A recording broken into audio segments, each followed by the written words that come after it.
I'm here, and Jessica and Alan have opened up their home because we have a shameless request to make of all of you who live in the New England states and especially in Massachusetts.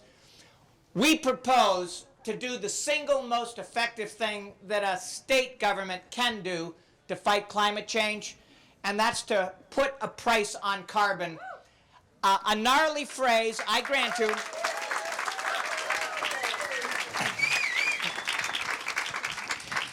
And we're on the cusp of really moving in Massachusetts. You know, I happen to have, well, this morning's Globe.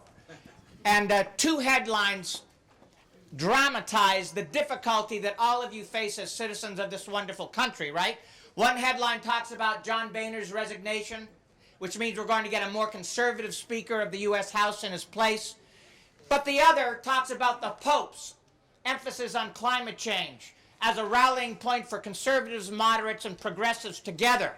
The Pope and other members of the clergy, some of whom are here, have built bridges across political divides that people like me could not hope to build.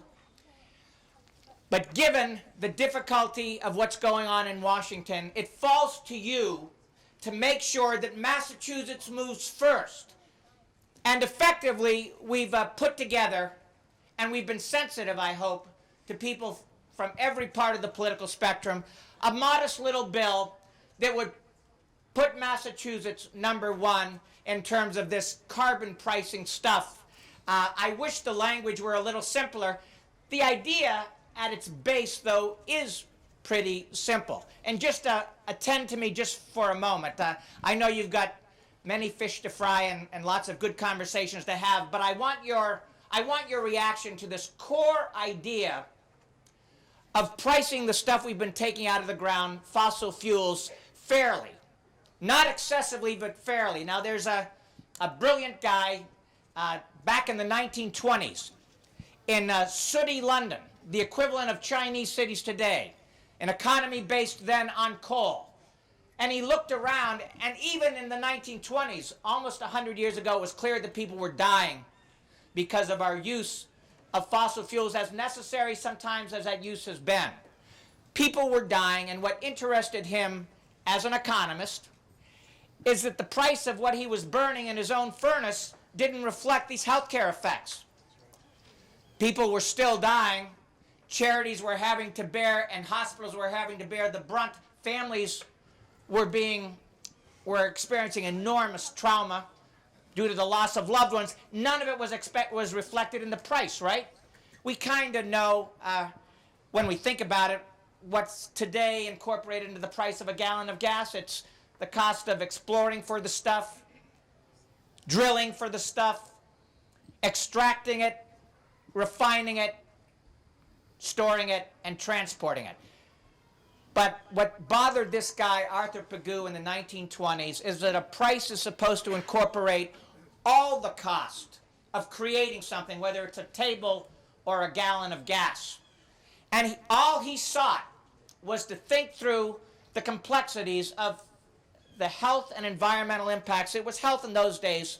We're all too wise to the environmental impact today. He just wanted to get the price of the product right. So that, because what happens when you price a product right, your use of it becomes thoughtful. Probably you use less as the price reflects all the costs.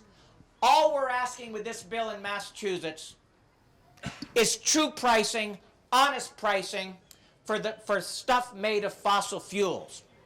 And these days,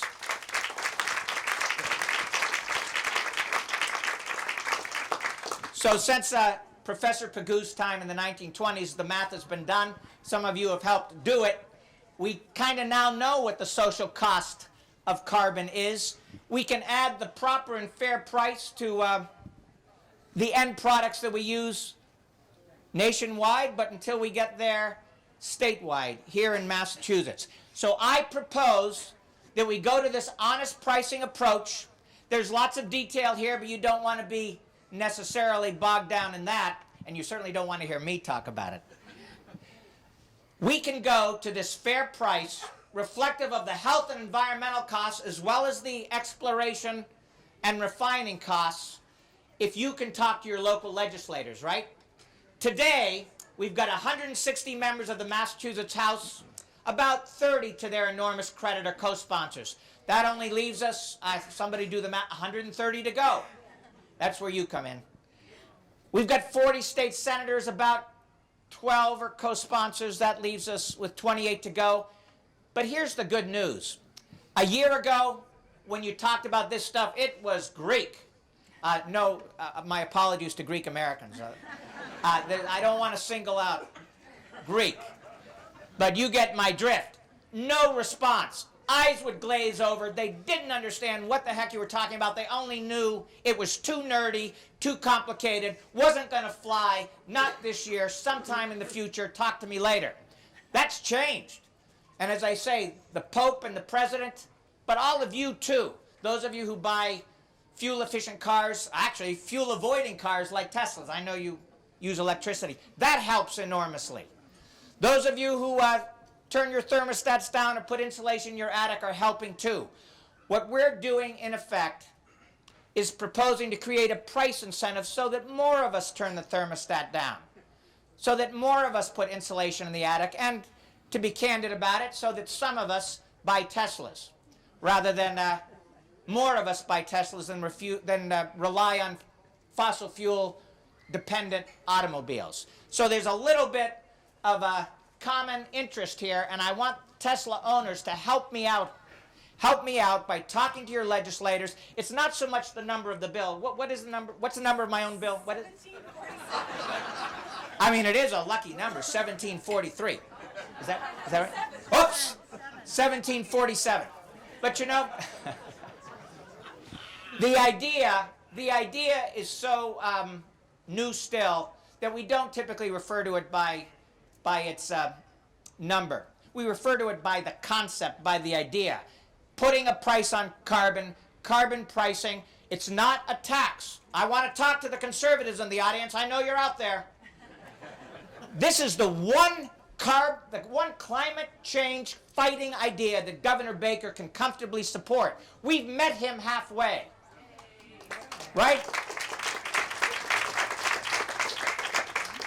He won the gubernatorial election fair and square. He took a no new tax pledge. Hear me. This is not a tax.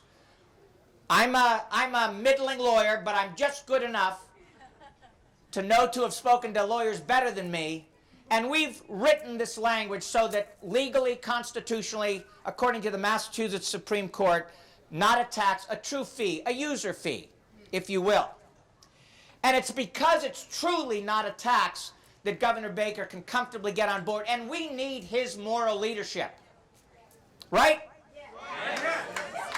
He's going to be, I'll make a prediction, 2 years from now, Governor Charlie Baker will be the spokesperson for responsible carbon pricing that moderates as well as progressives can like, and he'll be talking to the Republicans in Washington. He'll lend his moral authority to this if you will lend your moral energy to it today.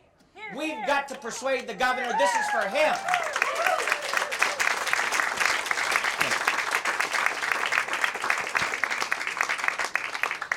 You know, I was going to go on, but because you applauded, then I'm going to quit. You deserve a reward. Okay.